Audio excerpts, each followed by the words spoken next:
There is a reason the Pokemon series makes more money than the Mario series, despite Mario selling more games.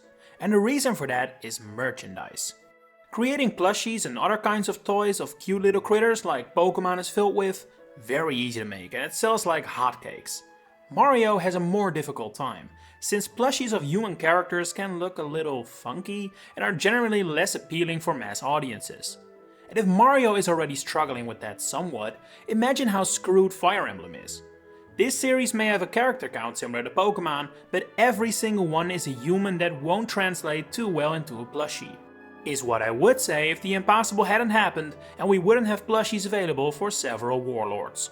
But the history of Fire Emblem and plushies actually goes back way further than that.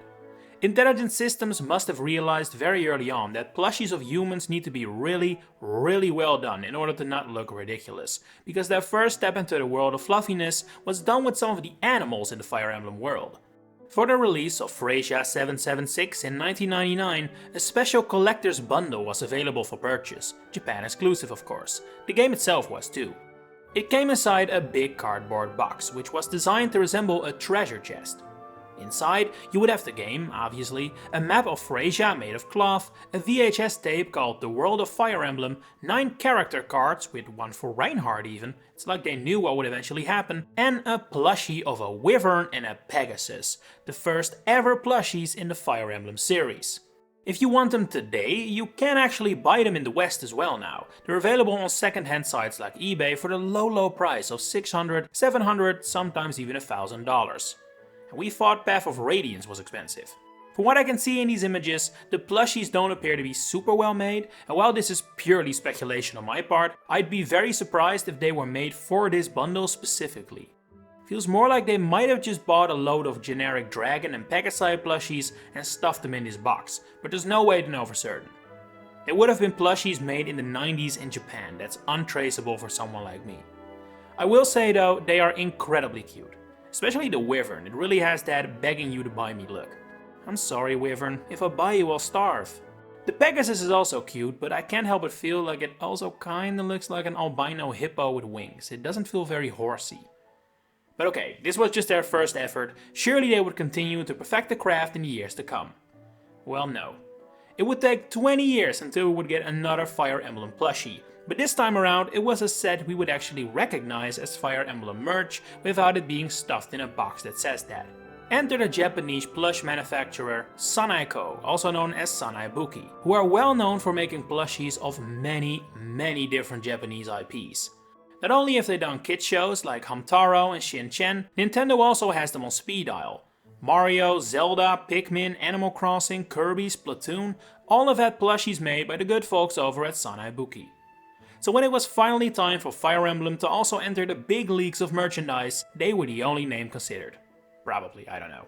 In July 2019, it led to the release of the Fire Emblem All-Star Collection. 5 plushies of actual human characters from all across the series. Included here were Marth, Roy, Ike, Lucina and female Corrin. You can immediately tell just from looking at them, they are incredibly well made and surprisingly detailed. I especially love the brand of the Exiled on Lucina's left eye, that's such a good detail that would really be appreciated by the type of devoted fans that buy these things. Does it also look a little weird from a general design perspective? Yes, but I'd say the pros outweigh the cons here. The level of detail with the really quite complicated outfits these characters wear is also incredible, with scarves, capes, random belts and everything present and accounted for. But what most impressed me about these plushies is how the madmen have actually managed to pull off turning humans who have nothing cuddly about them into genuinely adorable plushies. Marv and Ike especially have no right to look this adorable. I do want to talk about the selection of characters here though. It's definitely not a coincidence that every single character selected in this first batch is in Super Smash Bros. That's 100% the reason why especially Roy is included. From a purely Fire Emblem perspective, Lyn or Hector would have made more sense. Since they released in 2019, Alm and Celica might also have been considered, although their lack of recognizability outside of Fire Emblem circles might have hurt them.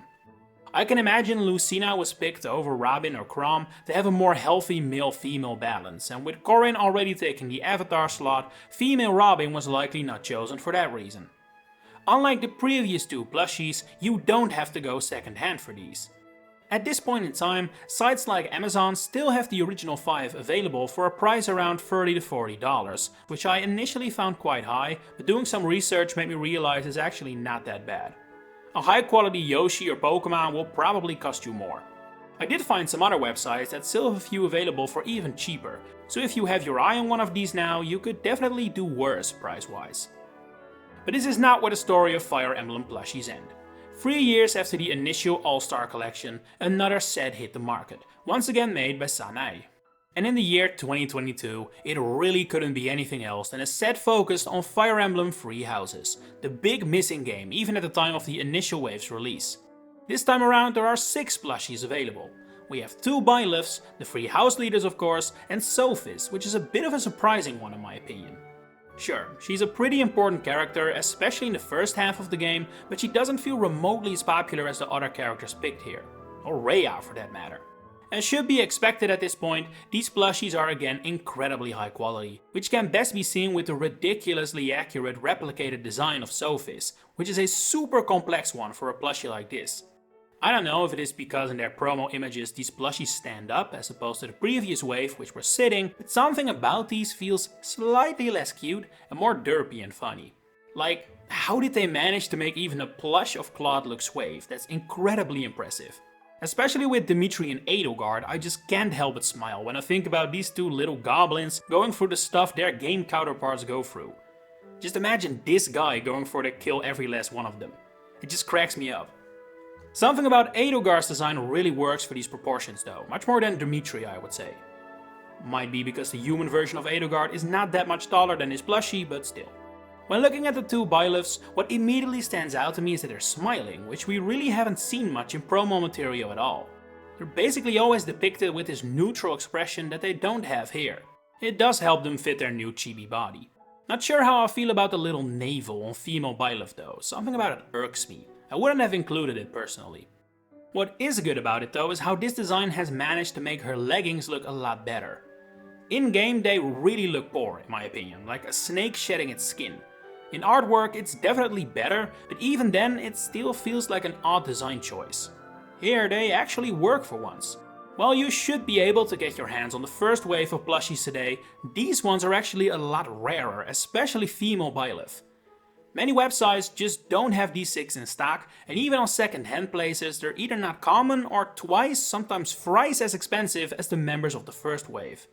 Like this male Byleth for example, who has fallen on harsh times it looks like, and can find a new home for $80.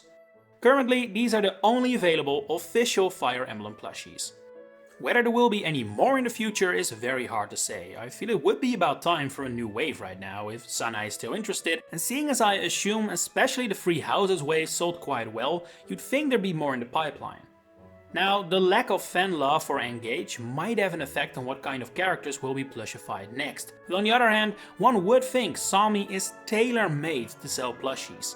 He does have that Pokemon cartoon creature vibe that makes for great plushies. You'd think IS wouldn't let that opportunity slip. But until then, we will have to make do with unofficial plushies, and there are no small number of those either. As always, where the developers leave gaps, the fans step up, and this is no exception.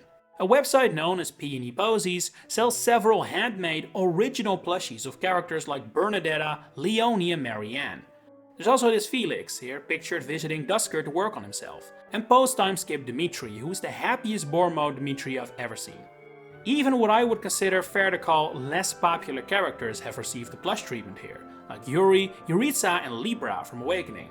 I would definitely advise you to check out his website if this is your kind of thing. It appears to be very high quality, up to par with the officials. Whether there will be any more official plushies, that is something only time will tell. It will definitely depend on the future success of new entries in the series. If we get another game with the same level of cultural impact as Three Houses, I'd be shocked if another wave doesn't get added over the years. And I still expect Sami to show up sooner rather than later.